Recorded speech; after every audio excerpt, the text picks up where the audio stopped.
நான் தாழ் வணங்கி அடியாரை காத்திட்ட 63 சைவ நெறி தழைத்தோங்க தரணி எங்கும் மனம் பரப்பி தன்னிகரில்லா தமிழ் கூறும் நல்லோரே. ஓம் அகத்தீசாய நமோ நமோ நமகா. ஆறுமுக அரங்கமாக தேசிக சுவாமிகள் உத்தமர்கள் உன் பாதம் தொழுதிட்டோம். உத்தமர்கள் உன் பாதம் தொழுதிட்டோம். சரணம் சரணம் திருவடி சரணம். சரணம் சரணம் திருவடி சரணம்.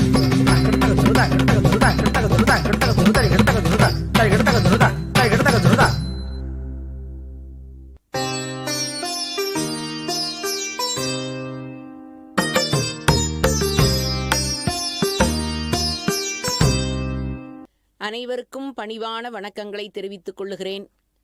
அரங்கர் தொலைக்காட்சி நேயர் பெருமக்களே, துறையூரிலே 7ஆம் படை வீடாக கொலுவீற்றிருக்கிற ஓங்கார குடிலினுடைய ஆசான் அவர்களுடைய திருப்பாத கமலங்களுக்கு என்னுடைய பணிவான வணக்கங்கள். இந்த அருட்திருப்பணியில் தங்களை இணைத்து கொண்டிருக்கிற குடிலை சார்ந்த அனைத்து பெரியோர்களுக்கும் என்னுடைய வணக்கங்கள். இந்த இனிய நிகழ்ச்சியை தொடர்ந்து கண்டு களித்து கொண்டிருக்கக்கூடிய அனைத்து சான்றோர் பெருமக்களுக்கும் என்னுடைய வணக்கங்கள். நம்மாழ்வாருடைய வாழ்க்கை வரலாற்றை நாம் கண்டு களித்தோம். அதிலே இருக்கக்கூடிய ஆழ்ந்த வைணவ தத்துவங்களை எல்லாம் பார்த்தோம். ஆழ்வார்களிலேயே நம் ஆழ்வார் என்று சொல்லக்கூடிய பெருமை மிகுந்தவர், ஆழ்வார்களுக்கெல்லாம் தலைவராக விளங்கக்கூடியவர். ஆழ்வார் பெருமக்கள் அத்தனை பேரையும் தன்னுடைய உடல் உறுப்புகளாகவே கொண்டவர் நம்மாழ்வார்.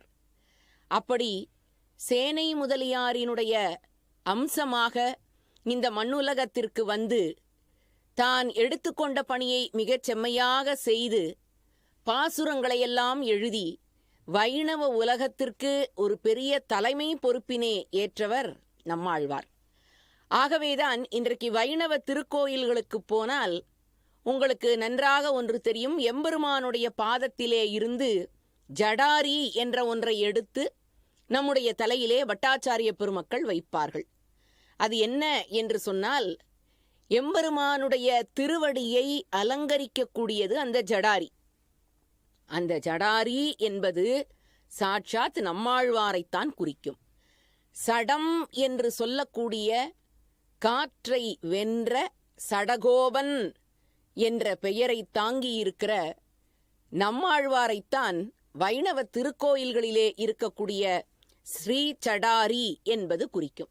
ஆகவே நாம் இறைவனுடைய திருக்கோவிலுக்கு சென்று பெருமாளை திருவடியை வணங்கிய பிறகு மனமுவந்து அந்த எம்பெருமானுடைய திருவடியையே நம்முடைய தலையில் ஏற்பதாக ஒரு கணம் மனதை ஒருமைப்படுத்தி கொள்ளுகிற அற்புதமான தருணம்தான் அந்த நம்மாழ்வாரின் அம்சமாக விளங்கக்கூடிய ஸ்ரீ சடாரி என்ற திருமாலுடைய பாதங்களை நம்முடைய தலையிலே ஏற்கிறோம். அப்படி வைணவ உலகம் போற்றி தொழத்தக்க நிலையிலே விளங்கக்கூடியவர்தான் நம்மாழ்வார். ஆகவேதான் பாடல் எப்படி பிறந்தது? பின்னாளிலே வந்த சொட்டை நம்பிகள் என்பவர் ஒரு அழகான பாடல் எழுதினார். நம்மாழ்வாரை எப்படி நாம் அனுபவிக்க வேண்டும், எப்படி வணங்க வேண்டும் என்பதை அழகாக எழுதினார். மனத்தாலும் வாயாலும் வன்குருகூர் பேணும் இனத்தாரை அல்லது இறைஞ்சேன், தனத்தாலும் ஏதும் குறைவிலேன், எந்தை சடகோபன் பாதங்கள் யாமுடைய பற்று என்று நம்மாழ்வாருடைய பாதங்களை வணங்குவதே ஒரு உண்மையான வைணவனுக்கு இருக்கக்கூடிய பெரிய பாக்கியம், கடமை என்று நம்பிகள் ஒரு அழகான பாடலை எழுதினார். அப்படி பெருமை பல வாய்ந்த நம்மாழ்வாருடைய திருப்பெயர்கள், எத்தனையோ பெயர்கள் நம்மாழ்வாருக்கு. ஒவ்வொரு பெயருக்கு பின்னாலும் ஒரு நீண்ட வரலாறு. அது சடகோபனாக இருக்கட்டும், வேதம் தமிழ் செய்த மாறன் என்று சொன்னதாக இருக்கட்டும், திருக்குருகூர் பிரான் என்று சொன்னதாக இருக்கட்டும், எல்லாவற்றிலும் ஒரு வரலாறு. அதே போல திருவாய்மொழி பெருமான் என்று நம்மாழ்வாரை அழைப்பார்கள். ஏனென்றால் வைணவத்தில் 4000 திவ்ய பிரபந்தத்திற்கு தலை சிறந்த ஒரு நிலையிலே விளங்கக்கூடியது திருவாய்மொழி. அந்த திருவாய்மொழியை அருளிய காரணத்தினால் அவரை திருவாய்மொழி பெருமான் என்று குறிப்பிடுவார்கள். பெரு நல் துறைவன் என்று போற்றப்படுகிறார், குமரி துறைவன் என்று போற்றப்படுகிறார், பவரோக பண்டிதன் என்று போற்றப்படுகிறார், முனி வேந்து என்று முனிவர்களுக்கெல்லாம் தலைவராக விளங்குகிறார் நம்மாழ்வார், பரபிரம்ம யோகி என்று பாராட்டப்படுகிறார், நாவலன் பெருமாள் என்று தன்னுடைய வளத்தாலே சிறப்பிக்கப்படுகிறார், ஞான தேசிகன் என்று அற்புதமாக சேனை முதலியாரிடத்திலே இருந்து ஞானத்தை பெற்று அந்த புளியமர பொந்திலே இருந்த பொழுது பெருமானுடைய கருணையை முழுமையாக பெற்று ஞானம் கைவரப் பெற்றதனாலே ஞான தேசிகன் என்று நம்மாழ்வார் அழைக்கப்படுகிறார். ஞான பிரான் என்று அழைக்கப்படுகிறார், தொண்டர் பிரான் என்று சொல்லப்படுகிறார், நாவீரர் என்று பாராட்டப்படுகிறார், திருநாவீறு உடைய பிரான் என்றே நம்மாழ்வாரை குறிப்பார்கள். உதய பாஸ்கரன், வகுள பூஷண பாஸ்கரன், ஞான தமிழுக்கு அரசு, ஞான தமிழ் கடல், மெய் ஞான கவி, தெய்வ ஞான செம்மல், பாவலர் தம்பிரான், குழந்தை முனி, மணி வள்ளி, பெரியன். இப்படி நம்மாழ்வாருக்கு வைணவ சம்பிரதாயத்தில் நிறைய பெயர்கள் இருக்கின்றன. எத்தனை பெயரை சொல்லி அழைத்தாலும் ஓடி வந்து குருவாக இருந்து நம்மை வழிநடத்துபவர் நம்மாழ்வார். ஆகவேதான் அவருடைய சிறப்பை எல்லாரும் பாடல்களாக வடித்து வைத்தார்கள். அவரை அனுபவித்தவர்கள் அவரை குறித்து பாடினார்கள். அவருடைய உருவம் எப்படி இருக்கும், எப்படி அனுபவித்திருக்கிறார்கள். எனக்கு இந்த ஆழ்வாரை பார்க்கிற பொழுது எத்தனை சிறப்புகள்! அற்புதமாக நம்மாழ்வாரினுடைய தோற்றம் எப்படி இருக்கும், ஒரு கணம் சிந்தித்து பார்ப்போமே. நம்மாழ்வாருடைய வடிவத்தை வார்த்தைகளிலே அவர் இந்த உருவத்திலே இருப்பார் என்று மணவாள மாமுனிகள் அழகான ஒரு பாடல் எழுதுகிறார். அந்த பாடலை உச்சரித்து கொண்டே நம்முடைய உள்ளத்துக்குள்ளே நம்மாழ்வாரினுடைய ஓவியத்தையே நாம் தீட்டி விடலாம். அவ்வளவு அழகாக தேனாரா மலர் தொடையலும், தேன் சிந்துகின்ற மலர் நிறைந்த அழகான தொடையல். தொடையல் என்றால் நீண்ட மாலை. தார் என்பது ஆண்கள் அணிகிறது, மாலை என்பது பெண்கள் அணிவது. அப்படி தாரும் மாலையும் என்று தொடையல், கண்ணி என்று ஒவ்வொரு மாலைக்கும் ஒவ்வொரு வகையான பெயர் உண்டு. அதே போல தலையிலே அணியக்கூடிய மாலைக்கு கண்ணி மாலை என்று பெயர். இவர் என்ன மாலை அணிந்திருக்கிறாராம்? தேனாரா மலர் தொடையலும் மௌலியும், திருக்கிளர் குழைக்காதும், கானரா மலர்த்த திருமுகச் ஜோதியும், கைரவத்துவர்வாயும், மோனமாகிய வடிவமும் மார்பமும், முத்திரை திருக்கையும், ஞானதேசிகன் சரணத் தாமரையும், என்னயனம் விட்டு அகலாவே என்று தன்னுடைய கண்களிலேயே நிறைந்திருக்கிற நம்மாழ்வாருடைய உருவத்தை மணவாள மாமுனிகள் அழகான ஒரு பாடலாக எழுதி காட்டினார். இத்தனை சிறப்பு பொருந்திய நம்மாழ்வார் ஊர்தோறும் எழுந்தருளி இருக்கக்கூடிய அந்த அரங்கநாத பெருமானை, அந்த திருமாலை, அந்த நாராயணனை பாடி பாடி கழிக்கிறாராம். எப்படி? இவர் சொல்லுகிறார், எம்பெருமானே, நான் எப்படிப்பட்டவன் தெரியுமா? பொய் மட்டும்தான் எனக்கு தெரியும், எனக்கு மெய் தெரியாது. இன்று என்னை காப்பவர்கள் யார் இருக்கிறார்கள்? எனக்கு முறையான வழிபாடு செய்ய தெரியுமா? அதுவும் தெரியாது. அல்லது எனக்கு முன்னால் வழிபாடு நடத்தினார்களே, அந்த வழிபாட்டு முறையையாவது நான் பின்பற்றி கண்டிருக்கிறேனா என்றால் அதுவும் இல்லை. இப்படி பொய்யான பக்தியை வைத்து கொண்டிருக்கிற என்னையும் பொருட்படுத்தி எனக்கும் அருளை கொடுத்து உன் அடியார் வரிசையில் என்னையும் இணைத்திருக்கிறாயே. திருமாலே, உன்னுடைய கருணையை நான் என்னவென்று சொல்லுவேன் என்று எம்பெருமானிடத்திலே வேண்டி பாடுகிறார். எனக்கு பக்தி என்றால் என்னவென்று தெரியாது, உலகத்தில் பற்றுகள்தான் எனக்கு அதிகமாக இருக்கிறது என்று பாடுகிறார். யோசித்து பாருங்கள். அற்றது பற்றெனில் உற்றது வீடென்றார். ஆனால் என்ன சொல்லுகிறார்? நான் பற்றுக்களுக்குள்ளே பின்னி பிணைந்து கிடக்கிறேன், இறைவா என்னை காப்பாற்ற வேண்டும் என்று வேண்டுகிறார். நாமும் அப்படித்தான் பற்றுகளோடு பின்னி பிணைந்து கிடந்துதான் பகவானை நினைத்து கொண்டிருக்கிறோம்.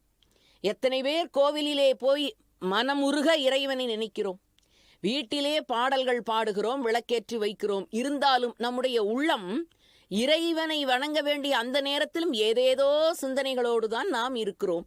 ஆனால் நம்மாழ்வார் குறிப்பிடுகிறார், எனக்கு பக்தி தெரியாது, நான் உன்னை நினைக்க வேண்டிய நேரத்தில் உலக பற்றுக்களை எண்ணிக்கொண்டிருக்கிறேன்.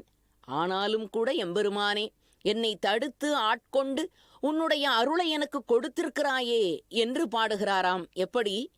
கையார் சக்கரத்து என் மாணிக்கமே என்றென்று, கையார் சக்கரத்து என் மாணிக்கமே என்றென்று, பொய்யே கைமை சொல்லி புறம் புறமே ஆடி, மெய்யே பெற்றொழிந்தேன் மெய்யே பெற்றொழிந்தேன், விதிவாய் நின்று இன்று காப்பார் யார், ஐயோ கண்ணபிரான் அறையோ இனி போனாலோ இனி போனாலோ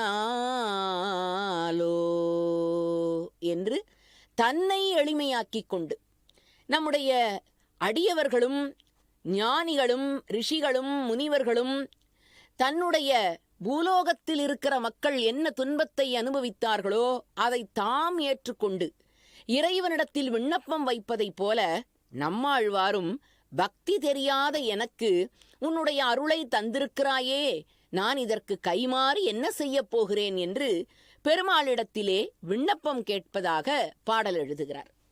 இன்னொரு தனித்த சிறப்பு, நம்மாழ்வார் எழுதிய நூல்களிலேயே தலையாயது திருவாய்மொழி.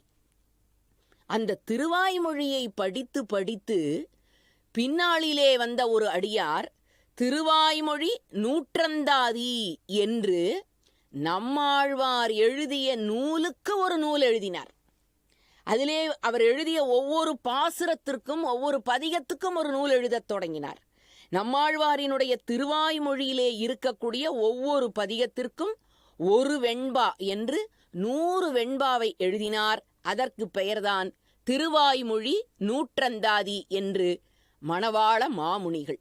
இவர் எழுதிய நூற்றாண்டு ஏறத்தாழ 15ஆம் நூற்றாண்டு. இன்றைக்கு ஒரு 500-600 ஆண்டுகளுக்கு முன்பு எழுதப்பட்ட ஒரு அற்புதமான நூல் திருவாய்மொழி நூற்றந்தாதி என்பது. அதிலே அந்த ஒவ்வொரு பாசுரத்தையும் நம்மாழ்வார் எப்படி எழுதினார் என்பதை மணவாள மாமுனிகள் அறிந்து கொண்டு உணர்ந்து கொண்டு அதனை தன்னுடைய பாடல் வடிவத்திலே கொடுத்தார். முனிமாறன் முன்புரை செய் முற்றின்பம் நீங்கி தனியாகி நின்று தளர்ந்து நனியாம் பரமபக்தியால் நைந்து பங்கயத்தாள் கோனை ஒருமையுற்று சேர்ந்தான் உயர்ந்து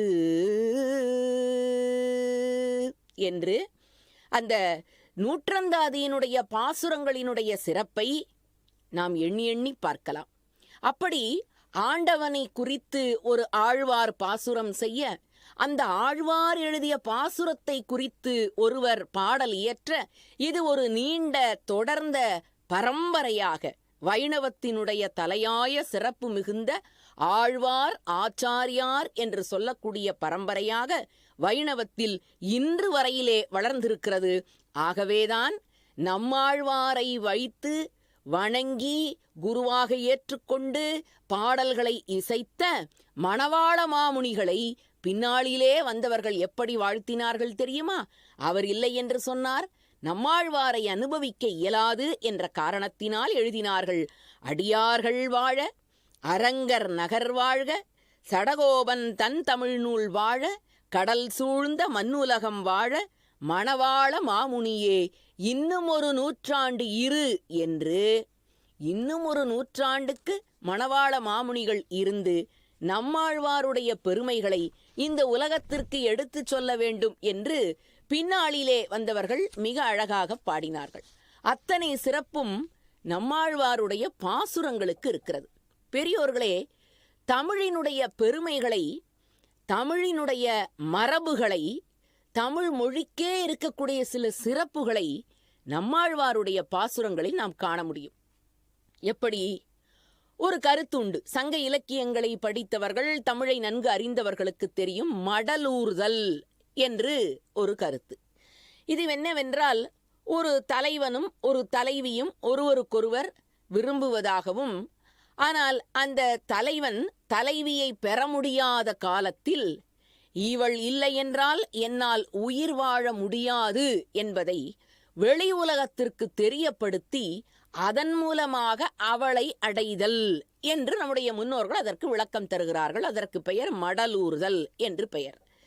இந்த தலைவன் என்ன செய்வானாம், தான் எந்த பெண்ணை விரும்பினானோ அந்த பெண் இருக்கிற வீதி வழியாக ஒரு பனை கருக்கு என்று சொல்லுவோம், பனை மரத்தினுடைய இலை, அந்த பனை ஓலை, அந்த பனை ஓலையினாலே குதிரை போன்ற ஒரு வடிவம், ஒரு விலங்கினை செய்து அந்த குதிரை விலங்கின் மேல் இவன் ஏறி அமர்ந்து கொண்டு தன்னுடைய கழுத்திலே எருக்கம்பூ மாலையை சூட்டிக்கொண்டு அந்த பனங்கருக்கு குதிரைக்கு அலங்காரங்களை எல்லாம் செய்து தான் எந்த பெண்ணை விரும்புகிறானோ அந்த பெண்ணினுடைய உருவத்தை ஓவியமாக தீட்டி கொடி போல கையிலே பிடித்து கொண்டு அந்த பெண் இருக்கிற வீதி வழியாக செல்வானாம். அதற்கு என்ன பொருள்?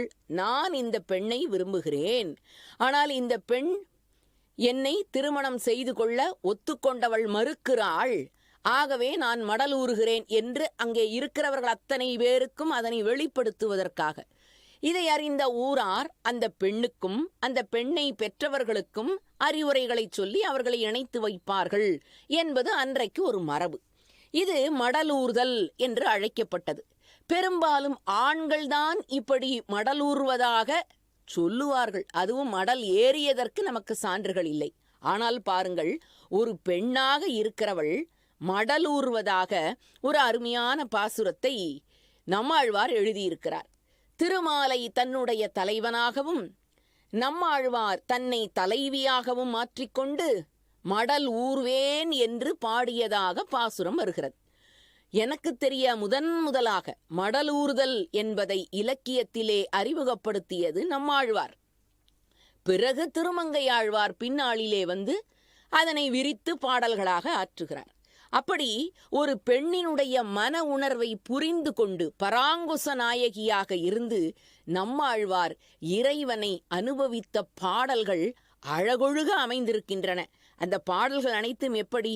நானும் நிறையும் கவர்ந்தென்னை நன்னெஞ்சம் கூவிக்கொண்டு, நானும் நிறையும் கவர்ந்தென்னை நன்னெஞ்சம் கூவிக்கொண்டு, சேனுயர்வான தீருக்கும் தேவபிரான் தன்னை ஆணையன் தோழி உலகு தோரலர் தூற்றியாம். அக்கம் பக்கத்தில் இருக்கிறவர்களெல்லாம் அலர் தூற்றுகிறார்களாம்.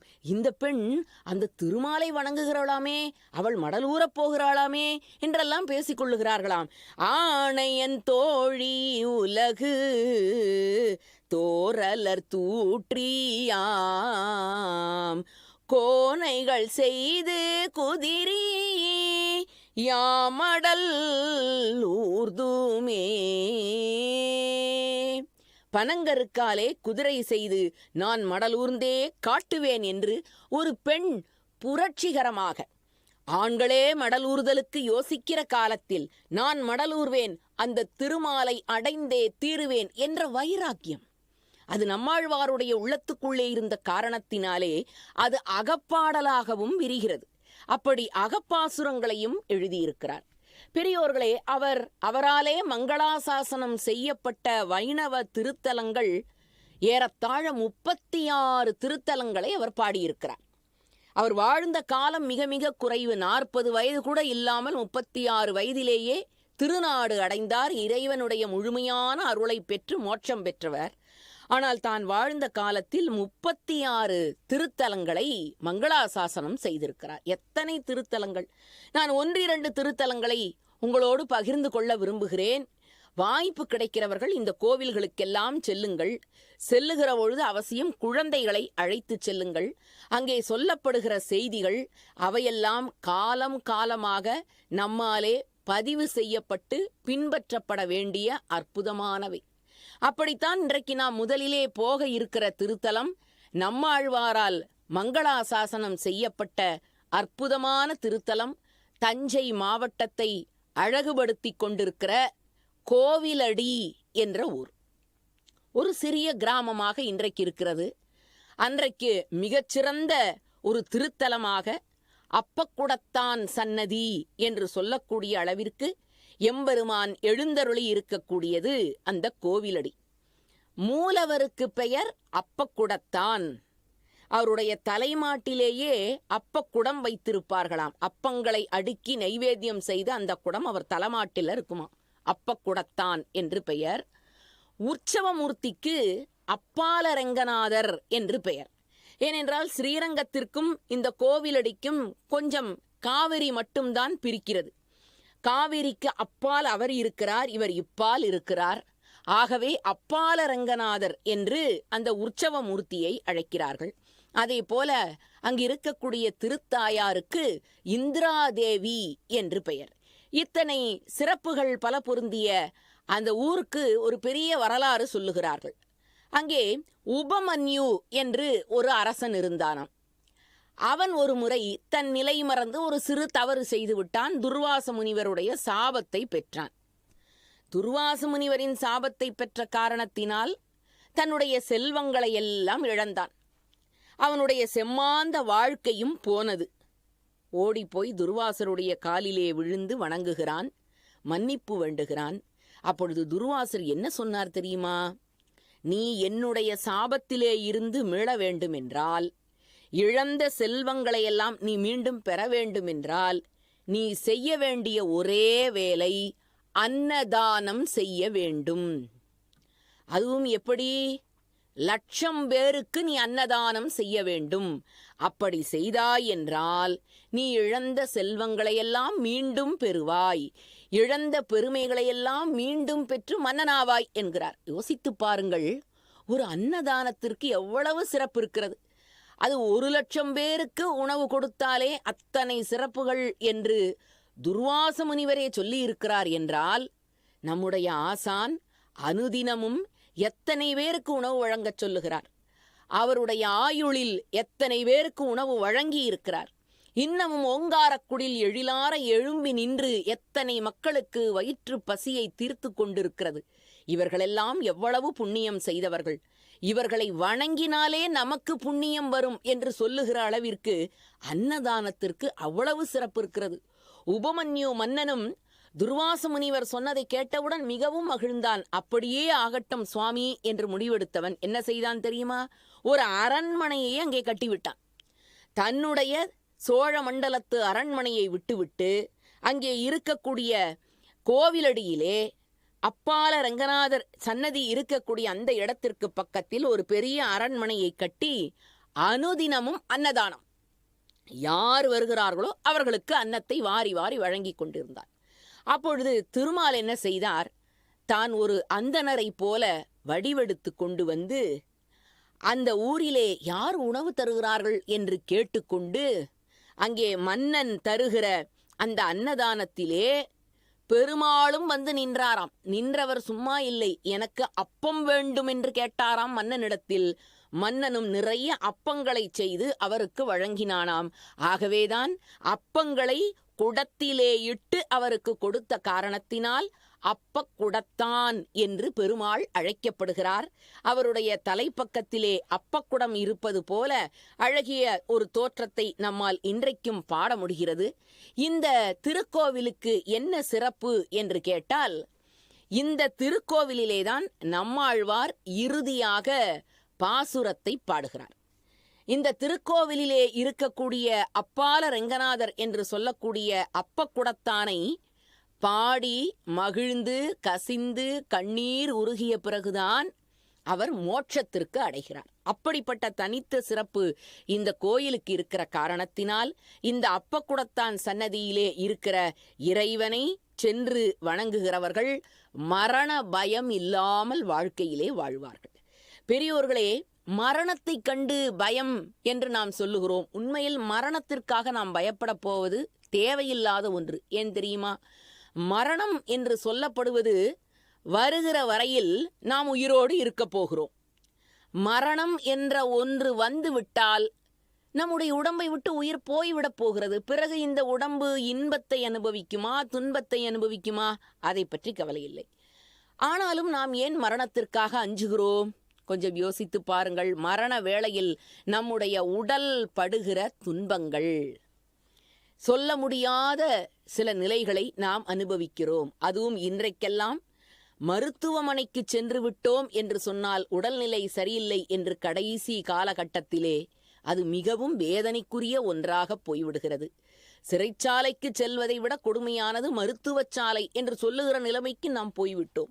அதுவும் தனி கவனம் செலுத்தப்படுகிற அறையிலே நாம் பூட்டி வைக்கப்பட்டது போல் நம் உறவினர்களையெல்லாம் பார்க்க முடியாமல் இருக்கிற காலகட்டத்தில் அதி தீவிர சிகிச்சை என்ற பிரிவில் கொஞ்சம் நினைத்து பாருங்கள். அந்த மரண பயம் நீங்க வேண்டும் என்றால் வாழுகிற காலத்தில் பாவங்களை செய்யாமல் புண்ணியங்களை சேர்த்து வைத்து பெரியவர்களுடைய வாக்கை அன்றாடம் சொல்லிக் கொண்டிருந்தாலே நம்முடைய வாழ்க்கை செழிக்கப் போகிறது. அப்படிப்பட்ட பெருமைகள் நம்மாழ்வார் எழுதிய பாசுரத்தை மங்களாசாசனமாக ஏற்றுக்கொண்டிருப்பதுதான் கோவிலடி அப்பக்குடத்தான் சன்னதி. அந்த சன்னதியினுடைய சிறப்பை சொல்லிக்கொண்டே இருக்கலாம். அந்த சன்னதியிலேதான் நம்மாழ்வார் அழகான பாசுரத்தை சொல்லி எம்பெருமானை வேண்டி நிறைவாக மோட்சத்தை பெறுகிறார் என்று பார்க்கிறோம். அதே போல அவருடைய பாசுரத்தை தாங்கி இருக்கிற இன்னொரு சிறப்பு வாய்ந்த திருக்கோயில் என்று சொன்னால் சோழ நாட்டிலே இருக்கக்கூடிய திருக்குடந்தை என்று அழைக்கப்படுகிற கும்பகோணத்தை குறிப்பிடலாம். கும்பகோணம் என்று சொன்னாலே நமக்கு நினைவுக்கு வரக்கூடிய பெருமாள் திருக்கோயில் சாரங்கபாணி. பெருமாள் அப்படி கையில வைத்திருக்கிறாரே வில், அந்த வில்லுக்கு பேரு சார்ங்கம் என்று பெயர். ராமனாக இருக்கிற பொழுது அவர் கையில வைத்திருக்கக்கூடிய வில்லுக்கு கோதண்டம் என்று பெயர். ஆனால் திருமாலாக நாராயணனாக கையிலே வைத்திருக்கக்கூடிய அந்த வில்லுக்கு பேரு சார்ங்கம். சார்ங்கம் உதைத்த சரமழை போல் என்று ஆண்டாள் நாச்சியார் குறிப்பிடுவார். அப்படிப்பட்ட அந்த சார்ங்கம் ஏந்தி இருக்கிற வில், ஆகவே அவனுக்கு பெயர் சாரங்கபாணி என்று பெயர். அங்கு இருக்கக்கூடிய இறைவனுக்கு இன்னொரு பெயர் ஆறாவமுதன், அள்ள அள்ள குறையாத அமுதத்தை போன்றவன். திருத்தாயாரினுடைய திருப்பெயர் கோமளவல்லி தாயார் என்று. அந்த திருத்தலத்திற்கு நம்மாழ்வார் பாடல் இயற்றுகிறார். பாசுரம் பிறக்கிறது. எப்படி? எவ்வாறேனும் அவனருள் பெறுவோம் என்ற நம்பிக்கை ஆழ்வாருக்கு இருக்கிறதாம். ஏனென்றால் ஊர் ஊராக சொல்லுகிறார், ஒவ்வொரு ஊரை பற்றியும் பாடுகிறார். அப்படி பாடுகிற பொழுது நம்பிக்கையோடு திருக்குடந்தைக்கு வருகிறார். அப்படி வந்தவர்தான் அருளுடன் எம்பெருமான் பார்க்கவில்லையாம். இவர் வந்து சன்னதிக்கு முன்பு நிற்கிறார். எம்பெருமானுடைய முகத்தில் அருள் இல்லை. பெரியோர்களே, நம்முடைய சமயத்திலேதான் ஒரு தனித்த சிறப்புண்டு. இறைவனை நம்முடைய உறவினராக காண்பது, இறைவனிடத்திலே நம் குறைகளை வாய்விட்டு பேசுவது, இதற்கு எப்படியாவது உன்னுடைய தீர்வு கிடைக்கும் என்ற நம்பிக்கையோடு அவனை வணங்குவது, இதெல்லாம் நம்முடைய சமயத்தினுடைய தலையாய பண்புகள். அப்படி நம்மாழ்வாரும் இங்கே திருக்குடந்தை சாரங்கபாணி திருக்கோவிலுக்கு போகிறாராம். பெருமாளை பார்க்கிறாராம். அவர் ஒன்றும் பேசவில்லையாம். இவருக்கு வருத்தம் வந்து விட்டது. சொல்லுகிறார், நம்பிக்கையுடன் நான் திருக்குடந்தைக்கு வருகிறேன். உன்னுடைய அருள் கிடைக்கும் என்ற நம்பிக்கையோடு உன்னை நான் பார்க்கிறேன். ஆனால் நீயோ அருளுடன் என்னை பார்க்கவில்லை, என்னிடத்தில் உரையாடவும் இல்லை, என்னை தழுவி அருளிக்கொள்ளவும் இல்லை. நான் என்ன செய்வேன் இனிமேல்? நான் செய்த பாவம் என்ன? அந்த பாவங்களை திருத்திக் கொள்ளுவதற்கு எனக்கு வழிகாட்டக்கூடாதா என்று இறைவனிடத்திலே பாடுகிறாராம் அந்த சாரங்கவாணியிடத்திலே. எப்படி? ஆராவமுதே அடியேன் உடலம் நின்பால், ஆராவமுதே அடியேன் உடலம் நின்பால், அன்பாலே நீராய் அலைந்து கரைய உருக்குகின்ற. என்னுடைய உடம்பு அப்படியே தண்ணீர் போல கரைகிறது உன்னை பார்த்தவுடன். அந்த அன்பாலே கரைந்து போகிற மேனியை நீ பார்க்க மாட்டாயா? அன்பாலே நீராய் அலைந்து கரைய உருக்குகின்ற நெடுமாலே சீரார் சென்னல் கவரி வீசும் செழுநீர் திருக்குடந்தை, ஏறார் கோலம் திகழ கிடந்தாய் கண்டேன் எம்மானே. இந்த வயல்கள் சூழ்ந்த சோழ நாட்டிலே செழுமையாக நீ இப்படி கிடந்து கொண்டிருக்கிறாய். உன்னை வந்து நான் பார்க்கிறேன். நீ என்னை ஆறத் தழுவிக்கொள்ளவில்லையே, எனக்கு உன்னுடைய அருளை தரவில்லையே, உன்னுடைய பெருமைகள் என்னை வந்து சேரவில்லையே என்று திருக்குடந்தையிலே இருக்கிற சாரங்கவாணி பெருமாளை பார்த்து நம்மாழ்வார் கேட்கிறாராம். இந்த திருக்குடந்தையிலே சாரங்கவாணி திருக்கோயிலுக்கு பக்கத்திலேயே சக்கரவாணி திருக்கோயில் இருக்கும்.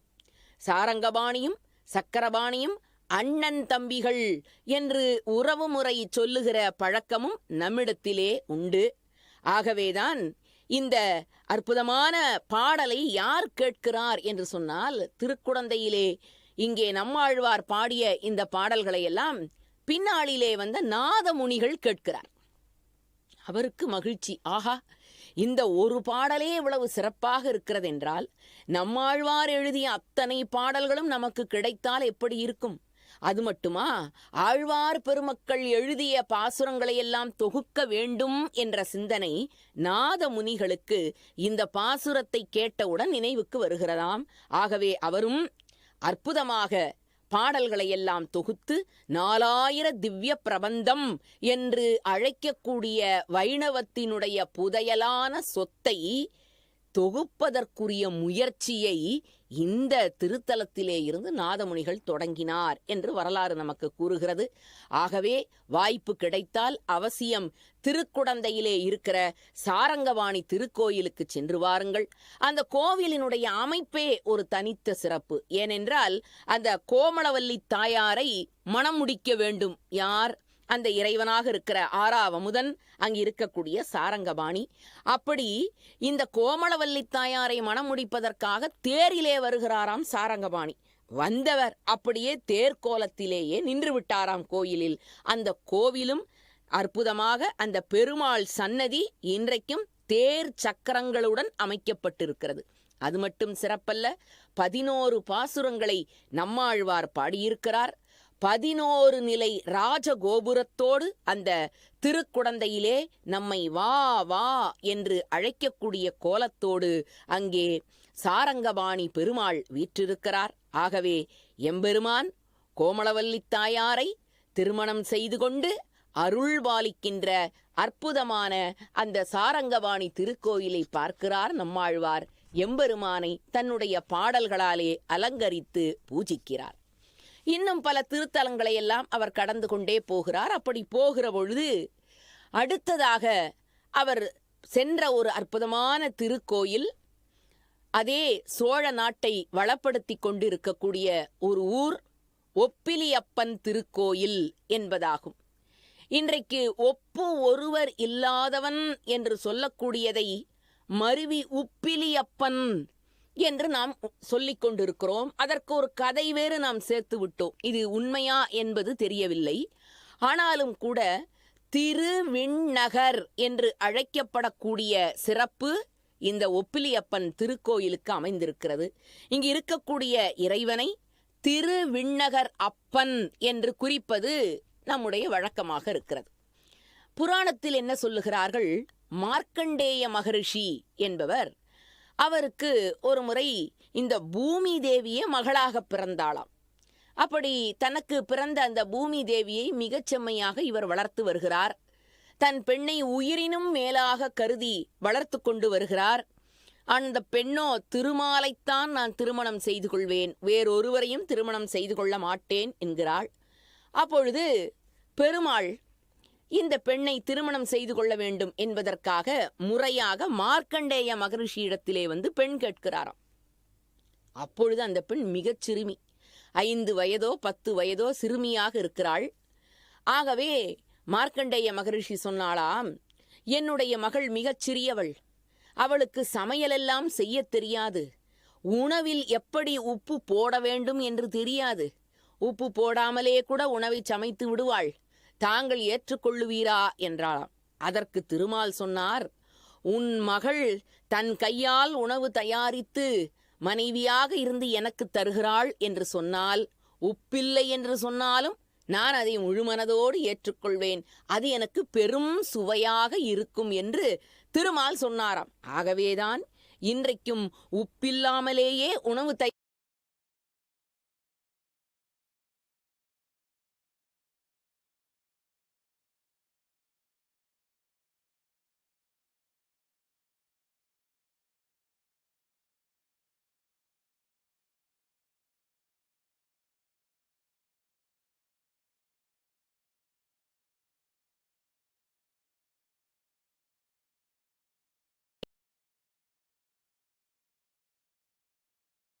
நம்மாழ்வார் அழகான பாசுரத்தை தருகிறார். ஒரு அப்பனா இரண்டப்பனா, அங்கே அப்பனாக இருந்து தனக்கு அருளை காட்டிக் கொண்டிருக்கிற அந்த விண்ணார் அப்பனை தன்னுடைய பாடலிலே கொண்டு வந்து பதிவு செய்கிறார். என்னப்பன் எனக்காய் இகுளாய் என்னை பெற்றவளாய், பொன்னப்பன் மணியப்பன் முத்தப்பன் என் அப்பனுமாய், மின்னப்பொன் மதில் சூழ் திருவிண்ணகர் சேர்ந்த அப்பன், தன்னொப்பார் இல்லப்பன் தந்தனன் தனதாள் நிழலே. எத்தனை வருகிறது பாருங்கள். பொன்னப்பன், மணியப்பன், முத்தப்பன், விண்ணார் அப்பன், என் அப்பன் என்று திருமாலை 5 வகையான நிலைகளிலே தன்னுடைய பாசுரத்திலே சொல்லி, அப்படி யாருக்கும் ஒப்பில்லாதவனாக இருக்கிறான் என்று மங்களாசாசனம் செய்தார் நம்மாழ்வார். அதே போல பெரியோர்களே, அந்த என்னப்பனாக விளங்கக்கூடிய ஒப்பிலி அப்பனுடைய உருவத்தை பார்த்தவர்களுக்கு நன்றாக தெரியும். அவருடைய வலது கையில் மாமேகம் சரணம் விரஜ என்றால் என்ன பொருள்? என்னுடைய திருப்பாத கமலத்தை வந்து நீ சரணடைந்து விட்டால் நான் உன்னை காப்பேன் என்று அற்புதமான கோலத்தோடு எம்பெருமான் எழுந்தருளி இருக்கக்கூடிய சிறப்பு அந்த ஒப்பிலியப்பன் திருக்கோவிலுக்கு இருக்கிறது. ஆகவே அவருடைய கையில் இன்றைக்கும் இதே போல திருவேங்கடத்திலும் திருவல்லிக்கேணியிலும் தான், இந்த 3 இடத்தில் மட்டும்தான் இந்த மாமேகம் சரணம் விரஜ, என்னை வந்து சரணடைந்தால் நான் உன்னை காப்பேன் என்ற வாசகத்தோடு பெருமாள் எழுந்தருளி இருக்கக்கூடிய இடமாக திருவேங்கடமும் அங்கே திருவல்லிக்கேணியும் இங்கே ஒப்பிலியப்பன் சன்னதியும் நமக்கு மிகச் சிறப்பாக காட்சியளிக்கிறது. ஒப்பில்லாத பெருமாள் நம் ஒப்பிலியப்ப திருமால், ஒப்பில்லாத பெருமாள் நம் ஒப்பிலியப்ப திருமால், உலகினிலே பல கலையும் உயர் பொருளும் உதவிடுவார், உலகினிலே பல கலையும் உயர் பொருளும் உதவிடுவார், ஒப்பில்லாத பெருமாள் நம் ஒப்பிலியப்ப திருமால் என்று சொல்லக்கூடிய அந்த ஒப்பிலியப்பன் மேல், அந்த விண்ணார் அப்பன் மேல், அந்த பொன்னப்பன் மேல், அந்த முத்தப்பன் மேல் பாசுரங்களை எழுதி அந்த ஒப்பிலியப்பனுடைய சிறப்புகளையெல்லாம் வருங்காலத்திலே இருக்கிறவர்கள் அறிந்து கொள்வதற்கு ஒரு வகையை செய்து தந்திருக்கிறார் நம்மாழ்வார். அடுத்து அவர் பல தலங்களை தரிசித்துக் கொண்டு போகிற பொழுது திருக்கண்ணபுரம் என்று ஒரு அற்புதமான திருத்தலம். இது தற்பொழுது நாகை மாவட்டத்திலே இருக்கிற ஒரு கோவில். நாகையிலே இருக்கக்கூடிய அற்புதமான பெருமாள் திருக்கோயில். சௌரிராஜ பெருமாள் என்று அங்கு இருக்கக்கூடிய பெருமாளினுடைய திருநாமம். அதை தமிழிலே மொழிபெயர்த்து அழகாக முடியழகர் என்று சொல்லுகிறார்கள். அது என்ன, அவருக்கு நீலமேக பெருமாள் என்பது இன்னொரு பெயர். இத்தனை சிறப்புகளையும் கொண்ட அந்த பெருமாளிடத்திலே நம்மாழ்வார் தன்னுடைய வேண்டுதல்களை நிறைவேற்ற வேண்டும் என்று கேட்கிறார். அதற்கு பெருமாளும் இவருக்கு உறுதி கூறுகிறார். உண்மையில் சொன்னது போலவே நான் உனக்கு அருளை தருகிறேன் என்று பெருமாள் நம்மாழ்வாரிடத்திலே உறுதி கூறுவதாக அமைகிறது அந்த நாகை மாவட்டத்திலே இருக்கக்கூடிய திருக்கண்ணபுரம் என்ற கோவிலினுடைய அற்புதமான வரலாறு. இந்த கோவிலிலே ஒரு நாள் அர்ச்சகர் இறைவனுக்கு பூஜை நடத்தி கொண்டிருக்கிறவர் வேக வேகமாக பூஜை செய்து கொண்டிருந்தாராம். அப்பொழுது அவருடைய காதலி அங்கே வந்திருக்கிறாள். இவர் என்ன செய்தார், காதலிக்கு பெருமையாக மகிழ்ச்சியாக பெருமாளுடைய கழுத்திலே கிடந்த மாலையை எடுத்து தன்னுடைய காதலியினுடைய கழுத்திலே போடுகிறார். போட்டு அழகு பார்த்து கொண்டிருக்கிறார். அந்த வேளையிலே நாட்டை ஆளுகிற மன்னன் கோவிலுக்கு வழிபாட்டுக்காக வருகிறான். இப்பொழுது வழிபாட்டுக்கு வருகிற மன்னனுக்கு மரியாதை செலுத்தியாக வேண்டுமே. மரியாதை செலுத்துதல் என்றால் மாலை அணிவிக்க வேண்டும், பரிவட்டம் சார்த்த வேண்டும். இருப்பதோ ஒரு மாலை, அந்த மாலையும் காதலிக்கு போட்டாயிற்றே என்று இந்த அர்ச்சகர் அஞ்சி போய் அந்த மாலையை தன்னுடைய காதலியிடத்திலிருந்து மீண்டும் வாங்கி அதை ஒன்றும் தெரியாதவரை போல வந்திருக்கிற மன்னனுடைய கழுத்திலும் அணிவிக்கிறார். அப்படி அணிவிக்கிற பொழுது அந்த மாலையிலே ஒரு நீண்ட முடி, பெண்களினுடைய தலையை போல, அந்த காலத்து பெண்களினுடைய தலைமுடியை போல, அப்படி அடிக்கோடு போட்டு சொல்லணும். அப்படி அந்த காலத்து பெண்ணினுடைய தலைமுடியை போல நீண்ட முடி இருந்ததும் மன்னர் பார்த்து கேட்டாராம், எப்படி இந்த மாலையிலே இவ்வளவு நீளமான முடி வந்தது என்று. அடியாருக்கு என்ன செய்வதென்று தெரியவில்லை. பதறி போய் சொன்னாராம், பெருமாளுக்கு சார்த்திவிட்டு உங்களுக்கு தந்திருக்கிறேன். அதிலே முடி இருக்கிறது என்றால் என்ன பொருள்? பெருமாளுக்கு முடி இருக்கிறது என்றுதானே பொருள் என்று சொன்னாராம். இதை கேட்டவுடன் அரசன், அப்படியா, நம்முடைய பெருமாளுக்கு இவ்வளவு நீளமான முடியா? சரி, நான் இதை நாளைக்கு பார்த்து விட வேண்டும் என்று சொல்லிவிட்டு மன்னர் போய்விட்டார். அடியார் என்ன செய்வார்? அர்ச்சகர் ஆண்டவனுடைய திருப்பாத கமலத்திலே விழுந்து வணங்கி வேதனைப்படுகிறார். நீதான் என்னை காக்க வேண்டும் என்று. மறுநாள் மன்னர் வருகிறார். மன்னர் வந்து அங்கே எழுந்தருளி இருக்கிற நீல மேக பெருமாளை பார்க்கிறார். அவருடைய பின்புறத்தில் அந்த அடியார் சொன்னதைப் போலவே, அர்ச்சகர் சொன்னதைப் போலவே மிக நீண்ட முடி இருக்கிறதாம்.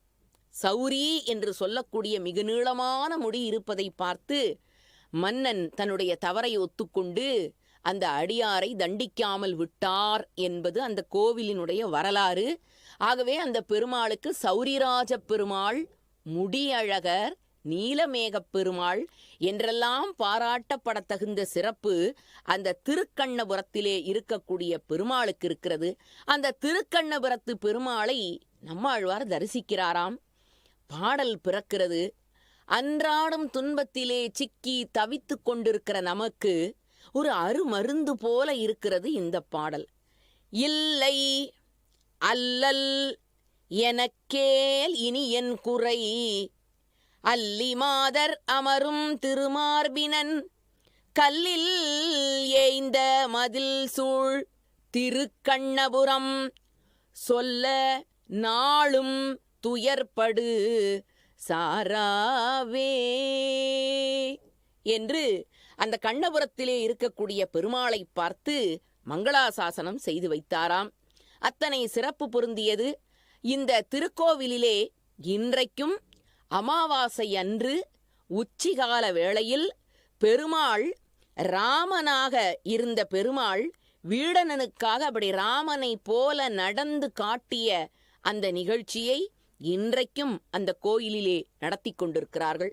எல்லாவற்றுக்கும் மேலாக இந்த திருக்கண்ணபுரத்துக்கு கிருஷ்ணாரண்யம் என்று ஒரு பெயர் உண்டு. கண்ணன் மகிழ்ச்சியோடு விளையாடுகிற தவழுகிற பல திருக்கோயில்களில் இந்த திருக்கண்ணபுரமும் ஒன்று. ஆகவேதான் சொன்னார்கள், கண்ணபுரம் செல்வேன் கவலையெல்லாம் மறப்பேன், கண்ணபுரம் செல்வேன் கவலையெல்லாம் மறப்பேன், கண்ணனின் சன்னதியில் என் நேரமும் இருப்பேன், கண்ணனின் சன்னதியில் என் நேரமும் இருப்பேன், திரு கண்ணபுரம் செல்வேன் கவலையெல்லாம் மறப்பேன் என்று சொல்லக்கூடிய பெருமையாக அங்கே திருக்கண்ணபுரம் விளங்குகிறது. அதே போல ஆழ்வாராலே மங்களாசாசனம் செய்யப்பட்ட மற்றொரு அற்புத திருத்தலம் என்று பார்த்தால் மதுரையிலே இருக்கக்கூடிய அழகர் கோவில். இந்த அழகர் கோவில் இலக்கியங்களிலே பாராட்டப்பட தகுந்த ஒரு அற்புதமான திருத்தலம். திருமாலிருஞ்சோலை என்றும் மாலிரும் குன்றம் என்றும் இலக்கியங்களிலே பாராட்டப்பட தகுந்த ஊர். இதனை மக்கள் இன்றைக்கு சோலைமலை என்றும், அழகர் வீற்றிருக்கிற காரணத்தினாலே அழகர் மலை என்றெல்லாம் இன்றைக்கு சொல்லிக் கொண்டிருக்கிறார்கள். இங்கே அற்புதமாக இருக்கக்கூடிய எம்பெருமான் கள்ளழகர், குழலழகர், வாயழகர், கொப்பூழழகர் என்று சொல்லுவது போல எல்லாமே அழகு அவரிடத்தில். அப்படி அழகராக இருக்கக்கூடிய சிறப்பு திருமாலிருஞ்சோலை நம்பி என்று அங்கிருக்கக்கூடிய இறைவனுக்கு பெயர். அந்த திருமாலிருஞ்சோலை நம்பியிலே இருக்கக்கூடிய திருத்தாயாருக்கு சுந்தரவல்லி நாச்சியார் என்று பெயர். அந்த சுந்தரவல்லி நாச்சியார் உற்சவருக்குத்தான் அழகர் என்று பெயர். மூலவருடைய பெயர் ஒரு வரலாற்றையும் உற்சவருடைய பெயர் மற்றொரு வரலாற்றையும் தருவதாக இருக்கிறது. சொல்லப்போனால் நாயக்க மன்னர்களுடைய காலத்திலே மிகச்சிறப்பாக திருமாலிருஞ்சோலை வழிபாட்டுக்குரிய தன்மையிலே இருந்திருக்கிறது. இன்றைக்கும் மொட்டை கோபுரம் என்றும் ராய கோபுரம் என்றும் அழைக்கக்கூடிய அற்புத திருத்தலமான அழகர் கோவிலை பார்க்கிறார் நம்மாழ்வார். அந்த அழகர் கோயிலையும் மங்களாசாசனம் செய்கிறார். எம்பெருமானை மனதிலே எண்ணிக்கொண்டு பாடல் பிறக்கிறது. என்ன அழகான பாட்டு பாருங்க. மானே நோக்கி படவாளை மார்பில் கொண்டாய் மாதவா,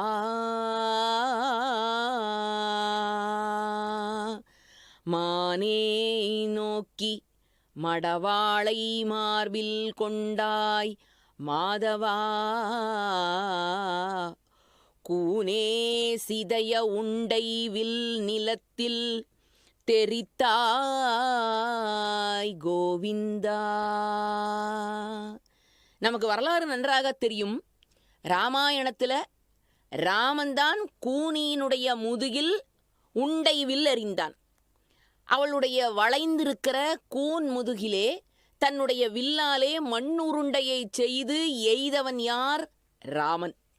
ஆனால் இங்கே ஆழ்வார் எப்படி பாடுகிறார்?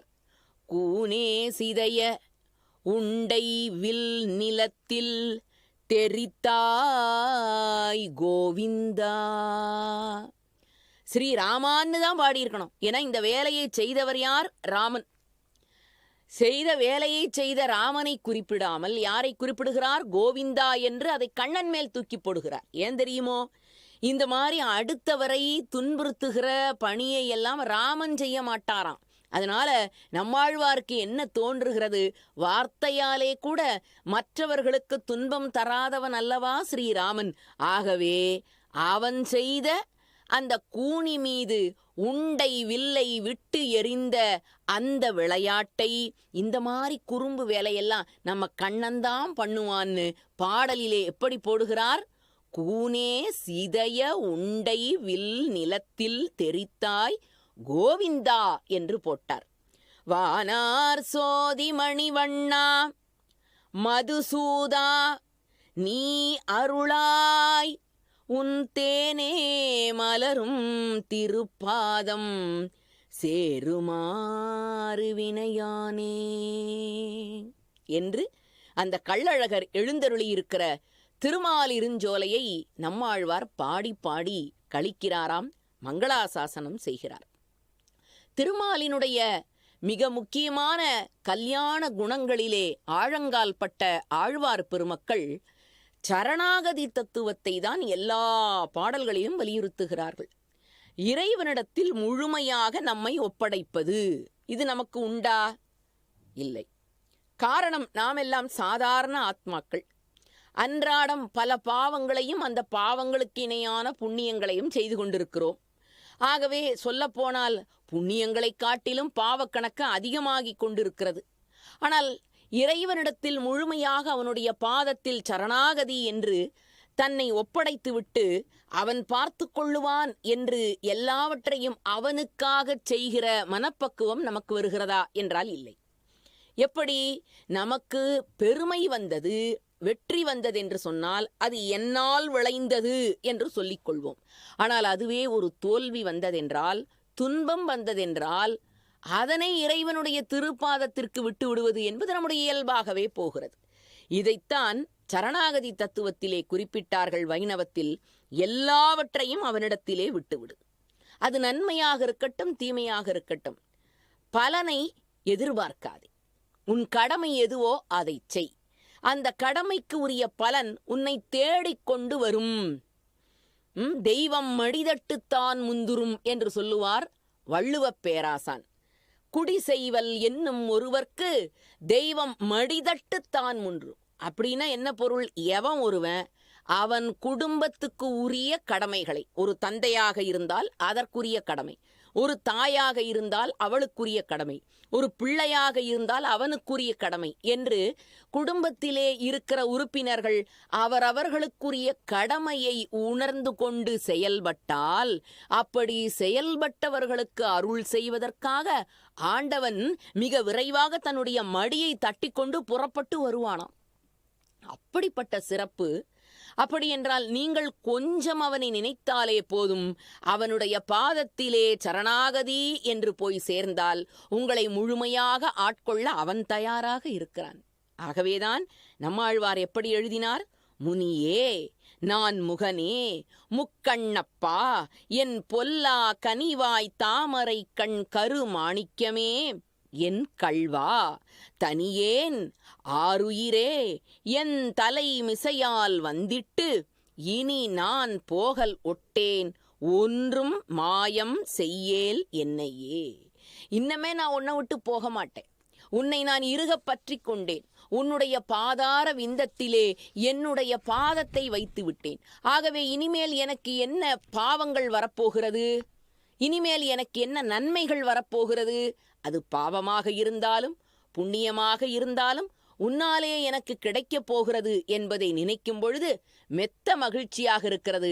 ஆகவே உன்னுடைய திருப்பாதத்திலேயே நான் சரணாகதியானேன் என்று அழகான பாசுரத்தை எழுதியிருக்கிறார். அதற்கு அடுத்ததாக பல ஊர்களை அவர் மங்களாசாசனம் செய்து கொண்டே வருகிறார். மதுரையிலேயே இருக்கக்கூடிய திருமோகூர் என்று ஒரு அற்புதமான திருத்தலம். அங்கு இருக்கக்கூடிய பெருமாள் காளமேக பெருமாள் என்று அழைக்கப்படுகிறார். அந்த காளமேக பெருமாள் திருக்கோவிலுக்கு மோட்ச தீப வழிபாடு செய்வது என்பது மிக மிக போற்றுதலுக்குரியதாக இன்றைக்கு கருதப்படுகிறது. முன்னோர் வழிபாட்டை செய்ய விரும்புகிறவர்கள் திருமோகூருக்கு சென்று காளமேக பெருமாளுக்கு தீப வழிபாடு நடத்துவது சிறப்புடையதாகும். அந்த திருத்தலத்திற்கு நம்மாழ்வார் மங்களாசாசனம் செய்கிறார்.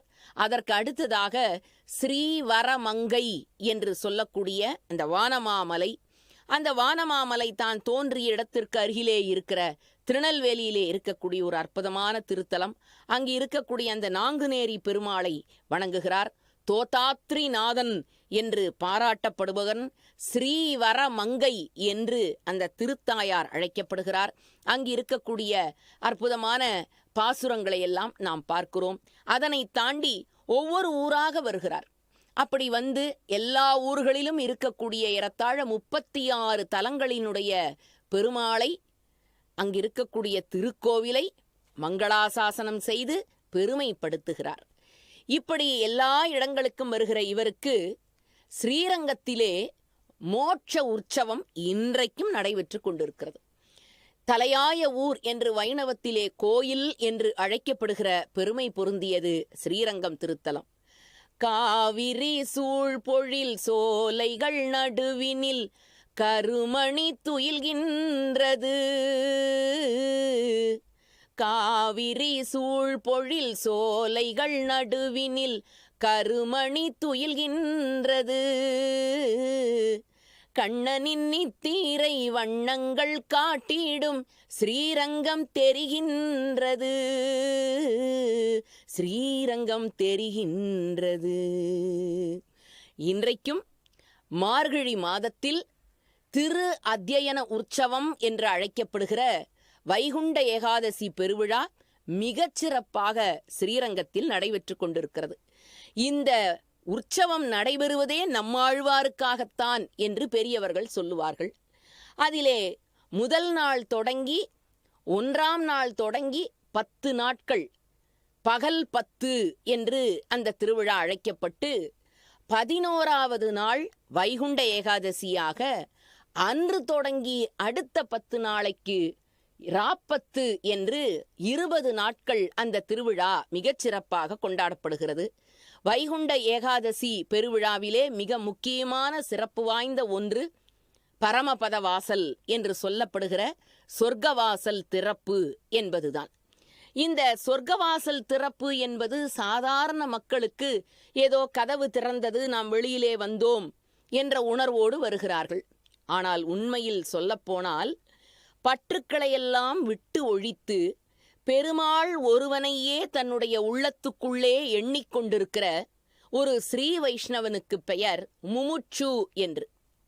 அப்படி தான் ஈடேறுவதற்காக, எம்பெருமானுடைய பேரருளை பெறுவதற்காக நம்மாழ்வாரே அங்கே சாதாரணமாக ஒரு சாதாரண பக்தனை போல வந்து அங்கே இருக்கக்கூடிய அரங்கநாத பெருமானோடு சேர்ந்து எல்லா திருச்சுற்றுக்களையும் வலம் வந்து அங்கே இருக்கக்கூடிய பரமபத வாசல் என்று சொல்லக்கூடிய சொர்க்கவாசல் வழியாக வெளியிலே வந்து இறைவனுடைய பேரருளை பெற்று அவர் மோட்சத்திற்கு செல்லுகிறார் என்பதுதான் பொருள். ஆகவேதான் இந்த 20 நாள் திருவிழாவிலே 20ஆவது நாளைத்தான் நம்மாழ்வார் மோட்சம் என்று இன்றைக்கும் ஸ்ரீரங்கத்தில் சிறப்பாக கொண்டாடுகிறார்கள். அங்கே நம்மாழ்வார்க்கு இருக்கிற சிறப்பு தனித்த சிறப்பு. அதிலும் அந்த 10 நாட்களும் ராப்பத்து நாட்களிலாகட்டும் பகல் 10 நாட்களிலாகட்டும் பெருமக்கள் எல்லாம் வைணவ ஆச்சாரியர்கள், வைணவ அடியார்கள் அத்தனை பேருமாக அங்கே இருக்கக்கூடிய ஆயிரங்கால் மண்டபத்திலே திரண்டு இருப்பார்கள். அங்கே எல்லா ஆழ்வார் பெருமக்களுக்கும் மரியாதை செலுத்தப்படும். அதெல்லாம் மிகச் சிறப்பு வாய்ந்த ஒரு அற்புதமான பணிகள். அதையெல்லாம் நாம் அவசியம் பார்க்க வேண்டும். அது மட்டும் அல்லாமல் 4000 திவ்ய பிரபந்தத்தையும் பாடி அங்கே நடனமிட்டு அபிநயமாக காட்டுவார்கள். வார்த்தைகளிலே நாம் பார்க்கிற இந்த பாசுரங்களை எல்லாம் அங்கே நாடக பாணியிலே நடித்து காட்டி அபிநயம் பிடித்து அழகாக படைப்பார்கள்.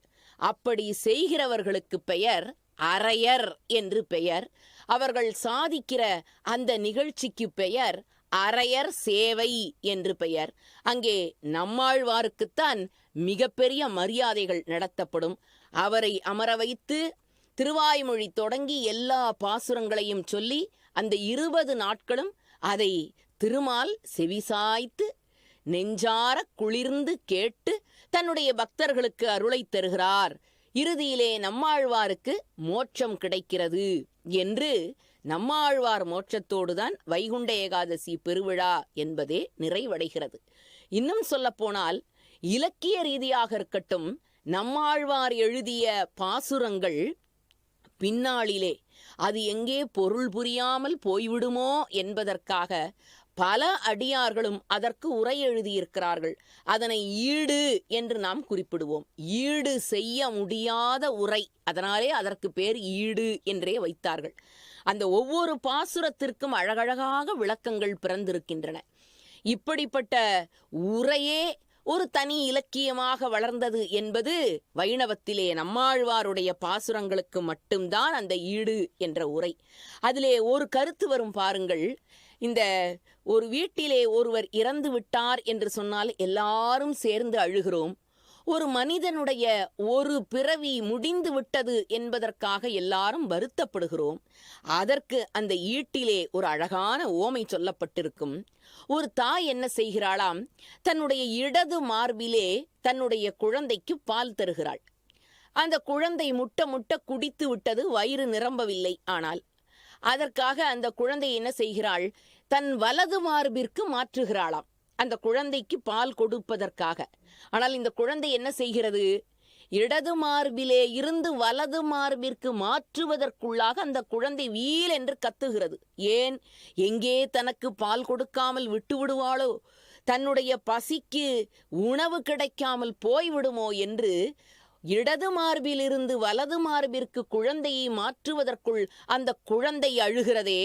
அதை போலத்தான் ஒரு பிறவியை கடவுள் நமக்கு கொடுத்து, நீ அதனை நன்றாக வாழ்ந்து முடித்து பயனையெல்லாம் செய்து, நீ செய்த வினைகளுக்கேற்ற பயனை உனக்கு இன்னொரு பிறவியிலே தருவதற்காக நான் உன்னை மரணம் வைத்து இறக்க வைத்து அடுத்த பிறவிக்கு கொண்டு செல்லுகிறேன்.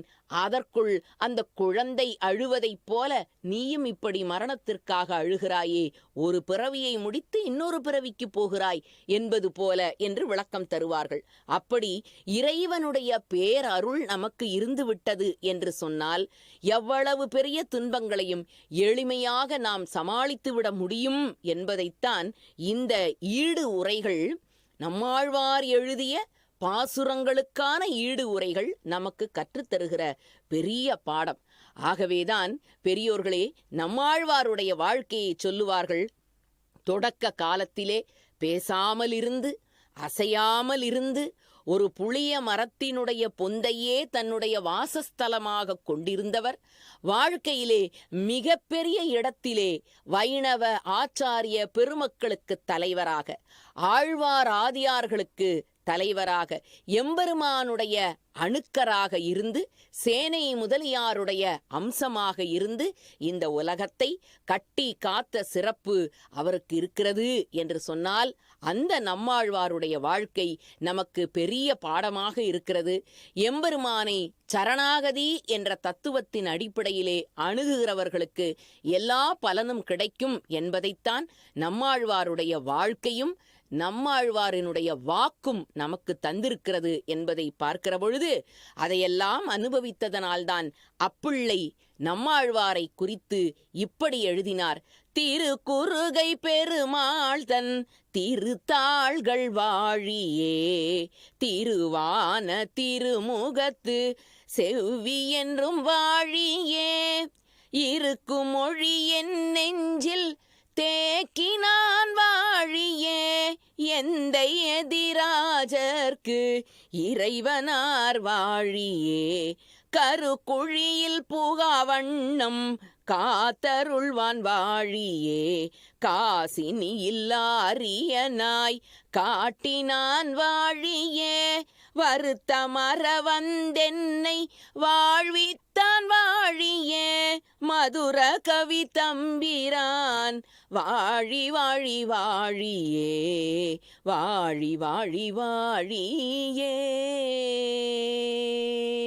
என்று அப்பிள்ளை நம்மாழ்வாரை குறித்து பாடல் இயற்றியிருக்கிறார் என்று சொன்னால், பெரியோர்களே, ஆழ்வார்களுடைய ஒவ்வொரு வாழ்க்கையும் நமக்கு ஒரு பாடமாக அமைந்திருக்கிறது. ஆழ்வார்கள் பாடிய ஒவ்வொரு பாசுரமும் நமக்கு மிகச்சிறந்த பாடமாக இருக்கிறது. சரணாகதி என்ற ஒன்று இருந்துவிட்டால், இறைவனுடைய திருப்பாத கமலங்களை பணிதல் என்ற ஒரு உணர்வு நமக்கு இருந்துவிட்டால், அவனுடைய திருவடி காட்சிதான் நமக்கு வாழ்க்கையில் சாட்சி என்ற எண்ணம் இருந்துவிட்டால், எல்லா நலனும் வளமும் நமக்கு வந்து சேரும் என்ற பெரிய சிந்தனையை நம்மாழ்வாருடைய வாழ்க்கை நமக்கு உணர்த்துகிறது என்பதை உங்களோடு பகிர்ந்து கொண்டு, இன்னொரு வேளையில் மற்றொரு ஆழ்வாரோடு சந்திப்போம். அந்த ஆழ்வார் பெருமக்கள் வாழ்ந்து காட்டிய பாதையை சிந்திப்போம், முடிந்த வரையில் வாழ்க்கையிலே பின்பற்றுவோம் என்று சொல்லி, இதுவரையில் பொறுமையாக இருந்து நம்மாழ்வாரினுடைய வாக்கோடும் நம்மாழ்வாரினுடைய வாழ்க்கையோடும் பயணித்த உங்களுக்கு நன்றியை தெரிவித்துக் கொண்டு உங்களிடமிருந்து விடைபெறுகிறேன். நன்றி, வணக்கம்.